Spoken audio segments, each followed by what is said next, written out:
Allez, ce soir c'est la partie 4, le stage 1 à 0 €. Je te l'avais pas encore dit, mais cette voiture elle a déjà un stage 1. Un peu comme une carto en fait. Sauf que y a pas de calculateur, donc c'est juste un réglage de pompe, et du coup ça coûte genre 0 €. Et je sais pas toi, mais moi en tout cas, c'est un truc qui me fait sacrément kiffer, et c'est pour ça que j'aime autant les TD. D'origine, c'est des moteurs qui tournent pauvre à crever, donc avec un bon réglage, t'as vraiment pas mal à gratter. En plus, ça me permet de patienter en attendant le reste de la prépa. Le fait que le moteur tourne pauvre à crever, combiné avec le fait que la turbine soit beaucoup trop grosse pour lui, ça fait que d'origine, ça charge à 4000 tours. Le problème, c'est que le limiteur est à 5000, et à partir de 4005, t'es trop près du limiteur, la pompe te met un stop de cow-boy. Du coup, t'as une plage d'utilisation de 500 tours minute, c'est dégueulasse.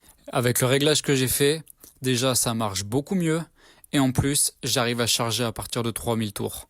Et ça, c'est beaucoup mieux. Alors aujourd'hui, je te propose une reconstitution des opérations. Ça va 5 minutes de jouer les tocards sur internet, là c'est du sérieux. Alors tu commences par tomber les 4 vis du capot de la LDA et ça te donne accès à la membrane. Sous ta membrane, tu trouves un cône. C'est pas compliqué, t'as du boost, la pression enfonce la membrane et le cône descend.